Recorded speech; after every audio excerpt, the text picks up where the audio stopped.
안녕하세요. 축복열차 구독자 여러분. 11월의 첫 주일, 이렇게 온라인에서 함께 예배하고 말씀 나눌 수 있어서 진심으로 기쁩니다. 혹시 여러분은 오늘 아침에 일어나서 스마트폰으로 무엇부터 확인하셨나요? 아마 수많은 알림, 메시지, 그리고 끝없이 내려가는 SNS 스크롤이었을 겁니다. 우리는 매일 수백, 수천 명과 연결되어 있습니다. 지구 반대편 소식도 실시간으로 알죠. 그런데 한번 솔직하게 스스로에게 질문해 봅시다. 나는 연결되어 있습니까? 아니면 외롭습니까? 이상하게도 이 초연결 사회는 우리를 더 외롭게 만들고 있습니다. 인싸들만 모인 것 같은 SNS를 볼 때 수많은 친구 목록 속에서 정작 밤에 힘들 때, 전화할 사람이 없다고 느낄 때 우리는 깊은 고독을 느낍니다. 특히 MZ세대부터 어르신들까지 많은 분들이 가족이나 친구가 있어도 외롭다고 호소합니다. 마치 관계의 알고리즘이 고장난 것처럼 말이죠. 왜 우리의 관계는 이렇게 피로할까요? 저는 그 원인을 우리가 맺고 있는 관계의 문화에 있다고 봅니다. 세상의 관계는 너무나 많은 빚으로 얽혀 있기 때문입니다. 한번 생각해 보세요. 우리는 관계를 맺을 때 늘 무언가를 주고받는 거래를 합니다. 예를 들어 동료에게 도움을 주면 나도 다음에 도움을 받아야 한다는 무언의 빚을 상대에게 지웁니다. 또는 친구에게 비싼 선물을 받으면 다음에 더 좋은 걸 해줘야 한다는 압박감에 시달립니다. 이것은 순수한 사랑이 아닙니다. 일종의 감정적인 채무입니다. 이러한 빚이 쌓이고 쌓이면 우리는 관계에서 편안함이 아니라 압박감을 느낍니다. 내가 상대방의 기대치에 맞춰야 한다. 내가 받은 만큼 되갚아야 한다는 의무감 때문에 진정한 내 모습을 숨기게 됩니다. 결국 우리는 빚에 쫓기듯 관계를 유지하다가 지쳐서 혼자만의 방으로 숨어버리는 것입니다. 우리의 깊은 질문은 이것입니다. 어떻게 하면 이 관계의 빚으로부터 자유로워질 수 있을까? 바로 이 지점에서 성경은 세상의 모든 관계 논리를 뒤엎는 혁명적인 문화를 제시합니다. 사도 바울은 로마 교회의 사람들에게 모든 빚을 청산하고 오직 한 가지 빚만을 지고 살아가라고 명령합니다. 그것이 바로 오늘 우리가 집중할 핵심 메시지입니다. 로마서 13장 8절의 말씀을 함께 읽겠습니다. 피차 사랑의 빚 외에는 아무에게든지 아무 빚도 지지 말라. 남을 사랑하는 자는 율법을 다 이루었느니라. 여러분, 바울은 돈 빚도 마음의 빚도 지지 말라고 단호하게 말합니다. 오직 하나, 사랑의 빚만을 지고 살라는 것입니다. 왜 하필 사랑의 빚일까요? 우리는 이미 이 세상에서 가장 크고 영원히 갚을 수 없는 빚을 받았습니다. 그것은 바로 하나님께서 예수 그리스도를 통해 우리에게 베푸신 대속의 사랑입니다. 이 빚은 갚으려고 애쓸수록 우리 안에서 은혜와 감사로 넘쳐 흐르는 기적의 빚입니다. 이번 한 달 동안 우리는 이 말씀에 근거하여 기독교가 어떻게 우리의 외로운 일상을 진짜 관계 문화로 바꿀 수 있는지 찾아볼 것입니다. 오늘은 그 첫 시간으로 이 사랑의 빚진 자로서 우리가 어떻게 세상의 빚으로부터 자유를 얻고 성경이 말하는 진짜 관계 문화를 우리 삶에서 만들어갈 수 있는지 함께 나누겠습니다. 자, 이제 로마서 13장 8절의 핵심 명령을 더 깊이 들여다봅시다. 바울 사도는 왜 우리에게 사랑의 빚 외에는 아무 빚도 지지 말라고 강력하게 권면했을까요? 그 이유는 세상의 빚이 우리를 영적으로, 심리적으로 병들게 하고 자유를 빼앗아가기 때문입니다. 첫 번째는 물질적인 빚입니다. 현대 사회는 빚을 권장하는 문화입니다. 미래를 당겨 쓰라며 대출을 종용하고 일단 지르고 보자며 할부를 부추깁니다. 하지만 이 빚은 단지 숫자가 아닙니다. 빚은 우리의 미래 시간을 저당 잡습니다. 대출 이자가 무서워서 혹은 카드 할부금을 갚기 위해서 우리는 내가 원하지 않는 일을 해야 하고 하기 싫은 관계를 억지로 유지해야 합니다. 아침에 눈을 뜨는 순간부터 빚의 압박이 시작되는 거죠. 성경은 분명히 말합니다. 빚진 자는 채권자의 종입니다. 이 말씀은 경제적인 빚뿐 아니라 영적인 진리입니다. 물질적인 빚에 얽매이면 우리의 마음은 늘 불안하고 기쁨을 누릴 자유를 잃습니다. 빚이 있는 한 우리는 돈을 하나님보다 더 의지할 수밖에 없는 위험에 빠집니다.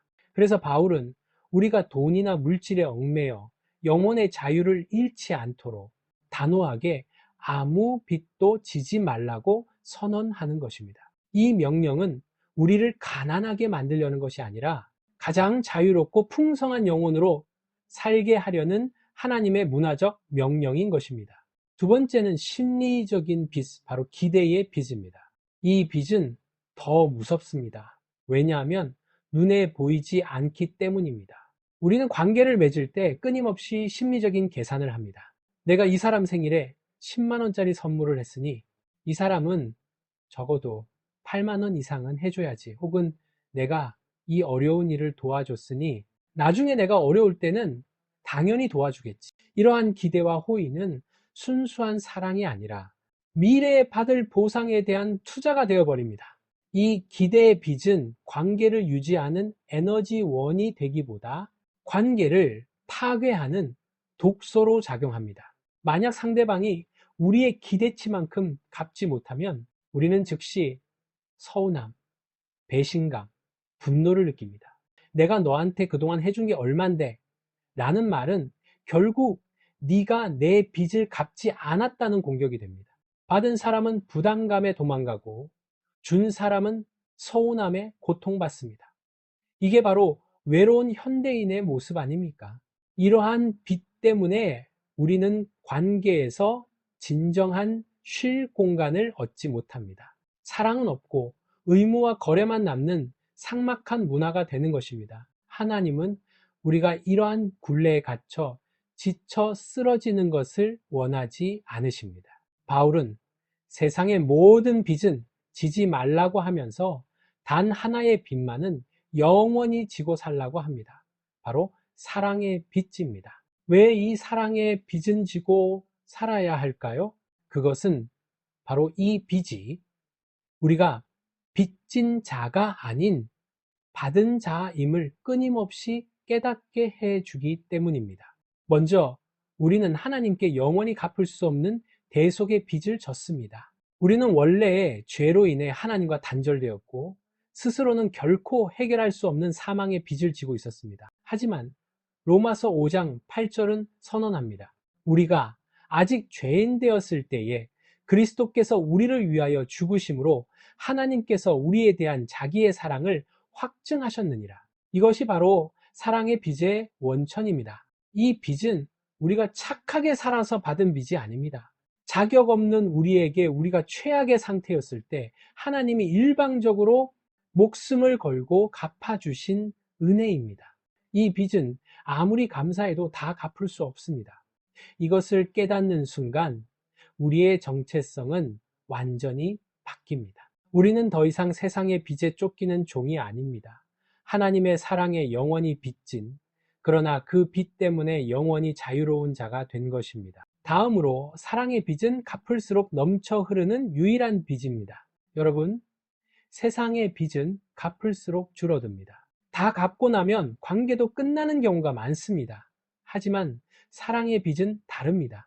내가 받은 사랑에 감사하여 옆 사람에게 친절을 베풀고 도움을 주고 용서할 때 그 사랑은 내 안에서 줄어드는 것이 아니라 기쁨과 감사로 채워집니다. 그리고 그 사랑을 받은 사람 또한 그 사랑을 다른 사람에게 흘려보내는 선순환이 일어납니다. 이것이 바로 진짜 관계 문화입니다. 우리는 사랑을 빚져서 억지로 누군가를 돕는 것이 아닙니다. 이미 하나님께 무한한 사랑을 받았기에 우리 안에 그 사랑이 넘쳐서 저절로 흘러나가는 것입니다. 이웃을 사랑하는 행위는 빚을 갚는 고통이 아니라 넘치는 은혜를 흘려보내는 기쁨이 되는 것입니다. 이 기쁨이야말로 외로운 현대인이 관계 속에서 갈망하는 진정한 만족감입니다. 사랑하는 축복열차 구독자 여러분, 기독교는 빚을 갚아야 구원받는 종교가 아니라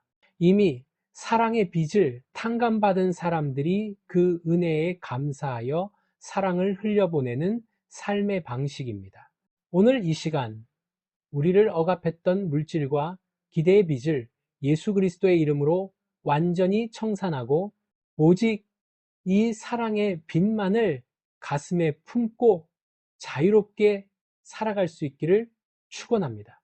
사랑하는 축복열차 구독자 여러분, 우리는 앞서 세상의 모든 빚은 우리를 종으로 만들고 자유를 빼앗지만 오직 사랑의 빚만이 우리를 자유케 하며 기쁨으로 충만하게 한다는 것을 확인했습니다.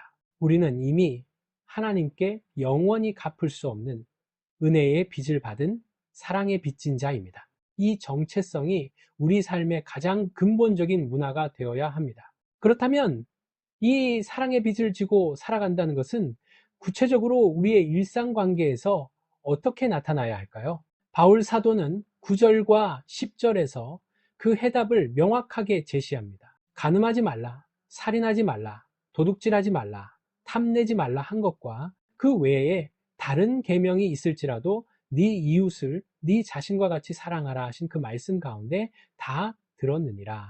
사랑은 이웃에게 악을 행하지 아니하나니 그러므로 사랑은 율법의 완성이니라.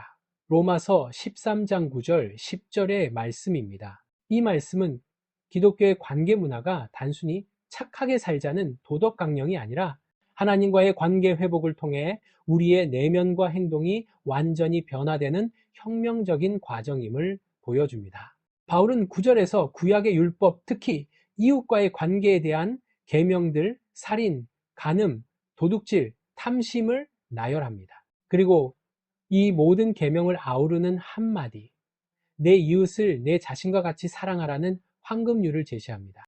이것이 바로 사랑은 율법의 완성이라는 대명제입니다. 이 말씀의 놀라운 점은 사랑이 율법을 폐지하는 것이 아니라 오히려 완성시킨다는 것입니다. 기독교는 율법의 조항들을 기계적으로 지키는 종교 생활이 아닙니다. 사랑의 뿌리를 둔 삶의 문화입니다. 예를 들어볼까요? 율법이 도둑질하지 말라고 명령합니다. 하지만 사랑이 완성된 마음은 아예 도둑질할 마음조차 갖지 않습니다. 아니, 더 나아가 내 것을 내어주어 이웃을 돕고자 합니다. 율법이 살인하지 말라고 하지만 사랑은 이웃을 미워하지 않습니다. 오히려 이웃의 아픔에 공감하며 그가 잘 되기를 축복합니다. 이것을 현대적인 관점에서 적용해 봅시다. 우리는 직장 상사에게, 배우자에게, 자녀에게, 그리고 온라인상의 익명의 상대에게도 율법의 조항들을 지킬 의무가 있습니다. 하지만 그것을 의무감으로 하는 것이 아니라 사랑의 빚을 받은 감사함으로 할 때 우리의 행동은 완전히 달라집니다. 탐내지 말라는 계명을 생각해 보세요. 현대인들에게 이것은 SNS에서 남의 삶을 보며 질투하거나 시기하지 말라는 명령과 같습니다. 우리는 알고리즘이 띄워주는 화려한 타인의 삶을 보며 상대적으로 내가 초라하다고 느낍니다. 이것이 바로 탐심입니다. 하지만 사랑의 빚을 아는 사람은 이웃의 성공을 진심으로 축복하고 그들의 행복을 함께 기뻐합니다.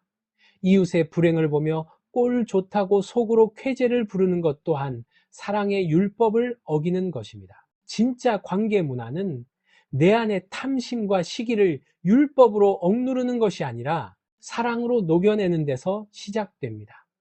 이것이 관계를 맺는 목적이 되어야 합니다. 바울이 8절에서 사용한 피차라는 단어를 다시 주목해 봅시다. 피차, 사랑의 빚 외에는 아무 빚도 지지 말라는 이 명령은 사랑이 일방적인 희생으로 끝나서는 안 된다는 것을 강조합니다. 많은 기독교인들이 사랑을 이야기할 때 일방적인 희생만을 생각하다가 번아웃을 경험합니다.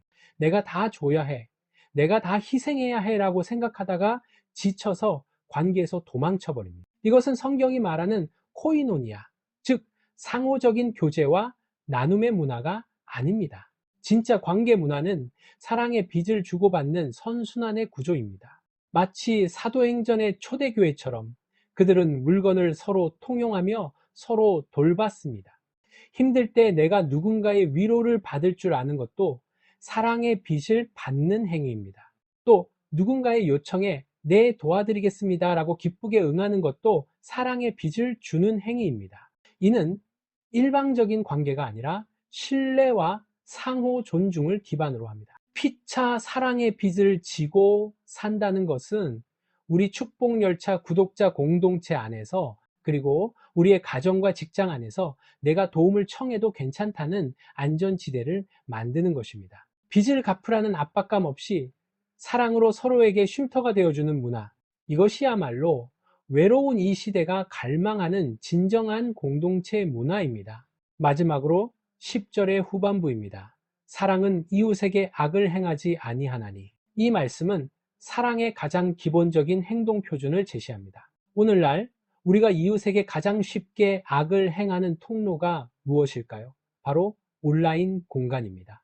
익명성 뒤에 숨어 무심코 던진 악성 댓글, 사실이 아닐지라도 무분별하게 퍼나르는 소문, 다른 사람의 명예를 훼손하는 행위.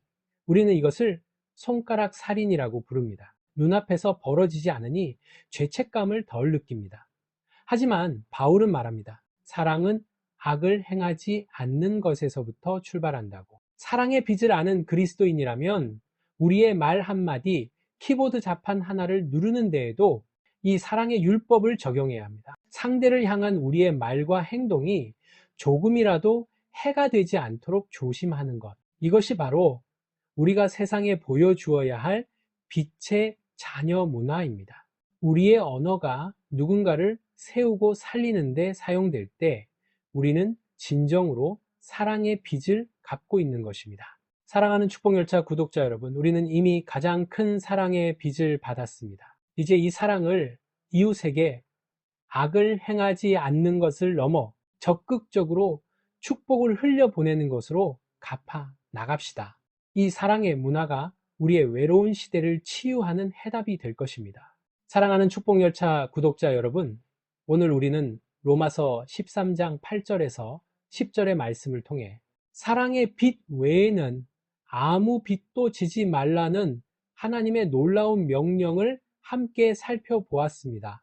우리는 이 외로운 시대를 살아가면서 물질적인 빚과 심리적인 기대의 빚에 짓눌려 관계의 자유를 잃고 있었습니다. 빚에 쫓기듯 관계를 유지하며 결국 지쳐 고립을 선택할 수밖에 없었습니다. 그러나 성경은 우리에게 진정한 자유를 선포합니다. 우리는 이미 하나님께 영원히 갚을 수 없는 무한한 사랑의 빚을 받은 존재입니다. 이 빚 때문에 우리는 다른 모든 빚으로부터 해방되었습니다. 우리의 정체성은 이제 빚을 갚아 자격을 얻어야 하는 자가 아니라 넘치는 사랑을 흘려보낼 권한을 받은 자로 완전히 바뀌었습니다. 그리고 이 사랑의 빚은 단순한 감정이 아니라 우리의 삶 전체를 움직이는 새로운 문화입니다. 이 사랑은 율법의 완성이 되어서 우리의 말과 행동이 이웃에게 악을 행하지 않을 뿐 아니라 적극적으로 이웃의 유익을 구하게 합니다. 이웃의 성공을 질투하는 대신 축복하고 그들의 아픔에 공감하는 진짜 관계 문화입니다. 그렇다면 이제 이 말씀을 들은 우리는 이번 한 주간 구체적으로 어떤 문화적 변화를 실천해야 할까요? 제가 두 가지 구체적인 실천 과제를 드리고 싶습니다. 첫 번째 실천, 비청산 리스트를 작성하십시오. 오늘 집에 돌아가셔서 조용히 앉아 보십시오. 우리를 짓누르는 물질적인 빚이 있다면 그것을 청산하기 위해 구체적인 계획을 세우고 하나님께 기도하며 지혜를 구하십시오. 그리고 더 중요한 것은 우리의 마음속에 있는 기대의 빚을 청산하는 것입니다. 내가 저 사람에게 이렇게 해줬으니 하는 마음이 올라올 때마다 이렇게 선포하십시오. 나는 이미 하나님께 사랑의 빚을 갚을 수 없을 만큼 받았다. 그러므로 내가 당신에게 베푼 것은 선물이자 은혜일 뿐 당신이 갚아야 할 빚이 아니다. 이 선포를 통해 여러분의 마음과 관계가 자유로워질 것입니다. 기대의 끈을 놓을 때 비로소 사랑의 끈이 시작됩니다. 두 번째 실천, 사랑의 빚 증서를 발행하십시오. 우리가 받은 이 사랑을 다른 사람에게 주고 잊어버리는 훈련을 시작해야 합니다. 사랑의 빚은 갚을수록 넘치는 유일한 빚이니까요. 사랑의 빚 증서란 무엇일까요?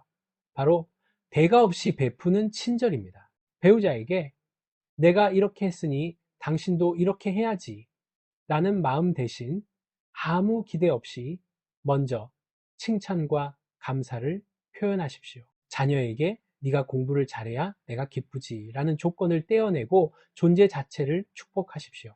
직장 동료에게 나중에 도움받을 생각 없이 순수한 마음으로 돕고 격려하십시오. 온라인에서 익명 뒤에 숨지 마시고 누군가의 글이나 영상에 악플이 아닌 축복의 댓글을 달아주십시오. 이것이 디지털 시대에 우리가 실천할 수 있는 가장 적극적인 사랑의 빚 갚음, 즉 율법의 완성입니다. 우리가 이 사랑의 빚을 기쁨으로 갚아 나갈 때 우리가 있는 곳이 바로 외로움이 사라진 하나님 나라의 작은 공동체가 될 것입니다. 여러분의 가정이, 일터가, 그리고 여러분이 사용하는 모든 온라인 공간이 이 축복 열차가 되기를 간절히 소망합니다. 사랑하는 축복 열차 구독자 여러분, 이제 우리는 이 자리에서 일어나 우리의 일상으로 돌아갈 것입니다. 나갈 때 다른 빚은 모두 내려놓고 오직 사랑의 빚만 가슴에 품고 나가시기를 바랍니다. 이 사랑의 빚은 우리를 무겁게 하지 않습니다.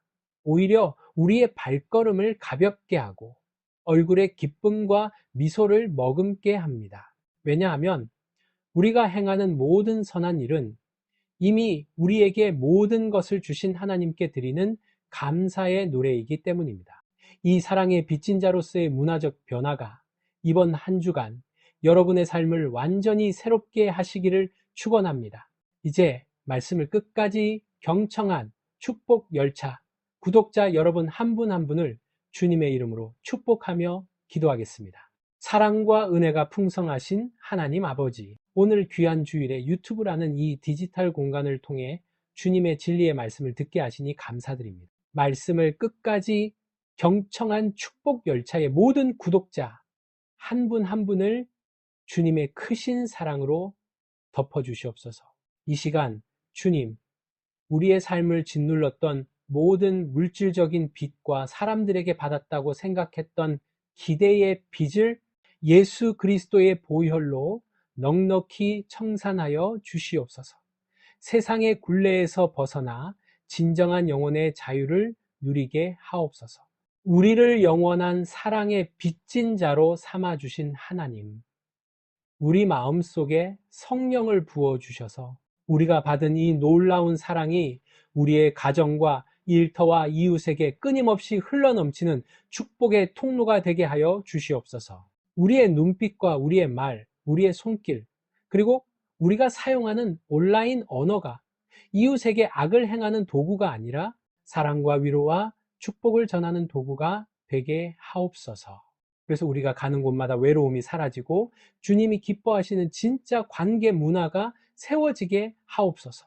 이번 한 주간 사랑의 빚진 자로서 기쁨과 감사로 승리하게 하실 줄 믿사오며 우리 구주 예수 그리스도의 이름으로 간절히 축복하며 기도드립니다. 아멘.